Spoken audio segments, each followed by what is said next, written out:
यहाँ पे एक अरस्तु जी का एक कोट है और उनकी शानदार लाइनें हैं। और ओबियसली बात है, ये कोट नहीं होते हैं, ये क्या होता है, उनके जीवन के अनुभव होते हैं जिनको वो साझा करते हैं, है ना। इस पूरी दुनिया में हर व्यक्ति क्या कर रहा है, अपने अपने अनुभव शेयर कर रहा है। उसको जो भी अनुभव हुए हैं व्यक्तिगत जीवन में, बाकी लोगों को देखने के बाद में वही क्या करता है, वो साझा करता है। तो आपकी ये ड्यूटी है कि आप उनको जितना आपके जीवन के लिए इंपॉर्टेंट हो सकते हैं, जितने आवश्यक होते हैं, उनको क्या कर लिया करो।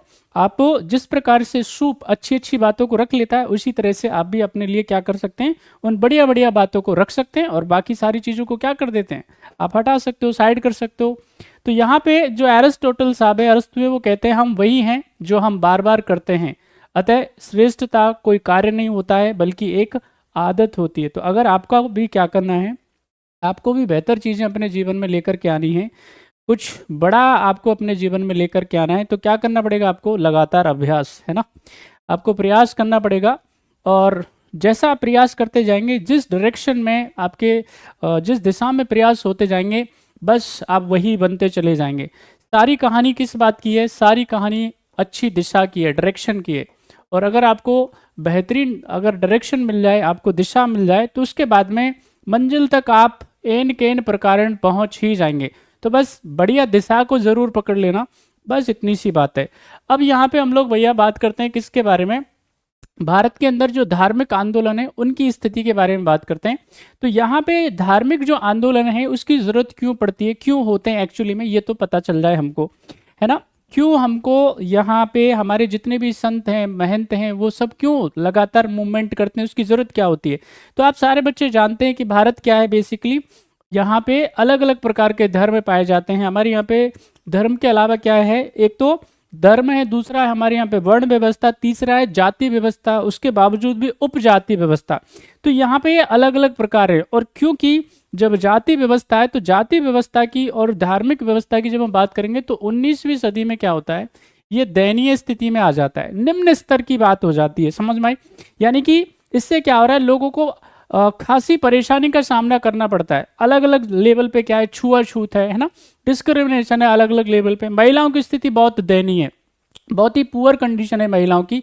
तो वैसी स्थिति में क्या है, अब यहाँ पे अलग अलग प्रकार के क्या होंगे, हमारे देश के अंदर, देश के अलग अलग राज्यों में क्या होंगे, संत और महंत और साधु निकल करके आएंगे, ठीक है कि नहीं। साउथ में अलग होंगे, इसके अलावा आप सेंट्रल जो इंडिया है उसमें अलग निकल करके आएंगे, फिर इसमें ईस्ट में अलग होंगे। हर एरिया में क्या होगा, अलग अलग साधु महंत वो निकल करके आएंगे। और सभी समुदाय की बात कर रहे हैं हम लोग, हिंदुज्म में भी होंगे और साथ ही साथ में इस्लाम के अंदर भी होंगे।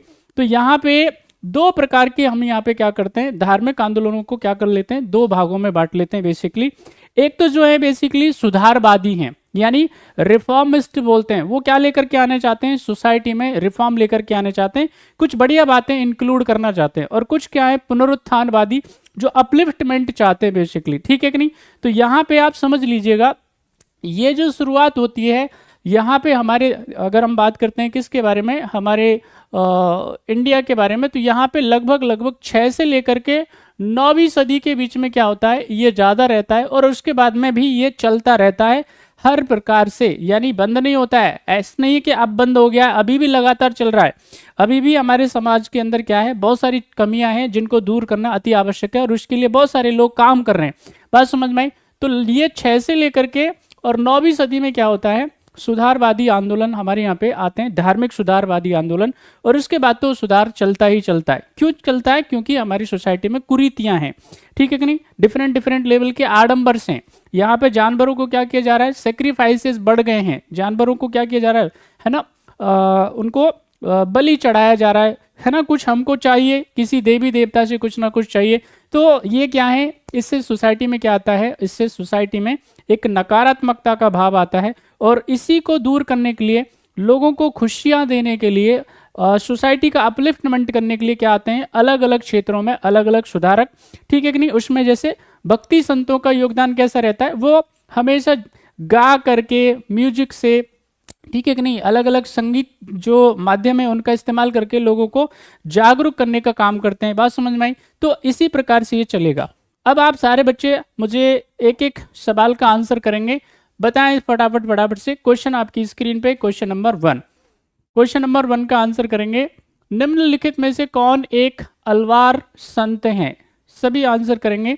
स्वागत है आपका भाई मोना कुमार, विष्णु, भावना जी, सबका स्वागत है। सभी बच्चे जो कक्षा में हैं आंसर करें और आगे बढ़ें।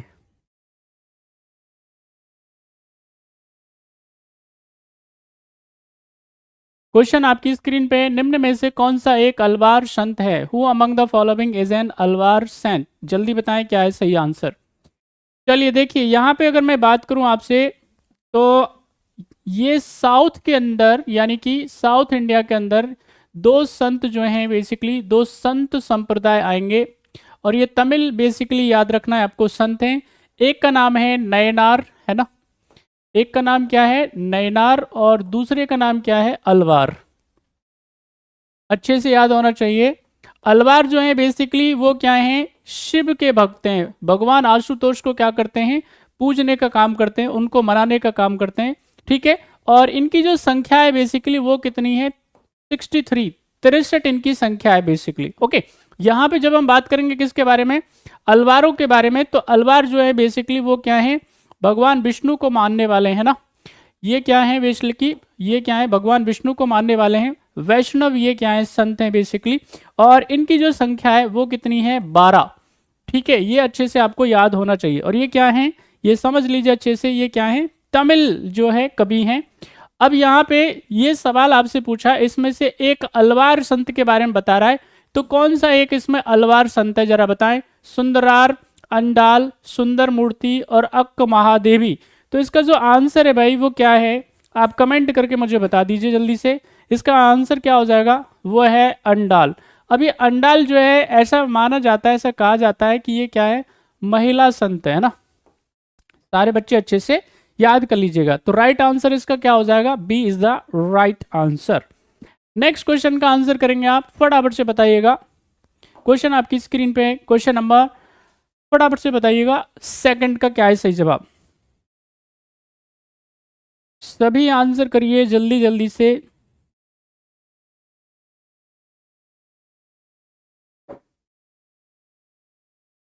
आपको बताना है उलटबासी संबंधित है किससे, सूरदास, बिहारी दास, चैतन्य और कबीरदास। सभी बच्चे जल्दी जल्दी आंसर करिए। देखिए ये समझ लीजिए, यहाँ पे जो उलटबासी का मतलब है वो क्या होता है, उल्टे कार्यों से है ना। अपोजिट क्या है, तर्क करने से। तो यहाँ पे ये जो उलटबासी जो विचार है बेसिकली वो किसका है, कबीरदास जी का बेसिकली, ठीक है। अब यहाँ पे जब हम कबीरदास जी के बारे में बात करेंगे तो ये क्या है, एक रहस्यवादी कवि हैं, ध्यान रखना है आपको। ये क्या है, एक रहस्यवादी कवि हैं, ठीक है कि नहीं। निर्गुण संत हैं बेसिकली। ये किसी भी प्रकार के क्या है, मूर्ति पूजा में क्या नहीं करते हैं, यकीन नहीं करते हैं, भरोसा नहीं करते। बात समझ में आई। तो यहाँ पे ये कैसे बात करेंगे, यहाँ पे ये बात करेंगे कि सारे जीव जंतु पेड़ों पे चढ़ गए। बात समझ में आई, सारे जीव जंतु क्या है बेसिकली, पेड़ों पे चढ़ गए। उसके बाद में यहाँ पे कहेंगे कि जो रेत है बेसिकली उसमें मछलियां तैरने लग गई, है ना। इस तरह की क्या करते हैं, बात करते हैं। यहाँ पे ये क्या है, ये बिल्कुल भी क्या है, ये मूर्ति पूजा को पसंद नहीं करते। ये कहते हैं पाहन पूजू हर मिले तो मैं पूजू पहाड़। अगर कोई पत्थर पूजने से अगर ईश्वर मिल जाए तो मैं पहाड़ की पूजा करूं। पाहन पूजे हर मिले मैं पूजू पहाड़, ताते तो चाखी बली पीस खाए संसार। तो अगर पत्थर पूजने से अगर ईश्वर मिल जाते, भगवान मिल जाते, तो मैं पहाड़ की पूजा करूंगा जा करके। तो उससे ज़्यादा बढ़िया तो क्या है, चक्की होती है जिससे संसार क्या करता है, आटा पीस करके खाता है, अपना पेट भरता है। यहाँ पे अब वो क्या करता है, कबीरदास जी जो हैं बेसिकली किसी को नहीं छोड़ते हैं ना। यहाँ पे अब वो मुस्लिम समुदाय को भी क्या कर लेते हैं, उसको भी अपने जो है बेसिकली उनको भी लपेटे में ले लेते हैं। और उसके बाद में उनको बोलते क्या है, इनको बोलते हैं काकर पाथर जोड़कर, काकर पाथर जोड़कर मस्जिद लई बनाए, ता ऊपर मुल्ला चढ़ी, ता ऊपर मुल्ला चढ़ी बांग लगाए। तो अब इसका मतलब क्या होता है, क्या बहरा हुआ खुदा, एक लाइन और उसमें रह गई थी।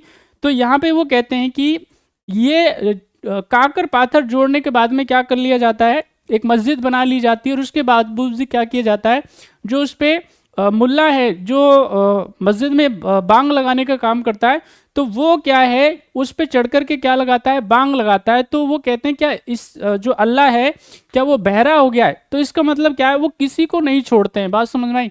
तो यहाँ पे क्या है, इसको बोलते हैं आप लटवासी। तो अच्छे से पढ़ लीजिएगा इसको, काफी इंपॉर्टेंट है। तो राइट आंसर इसका क्या हो जाएगा, D is the right answer.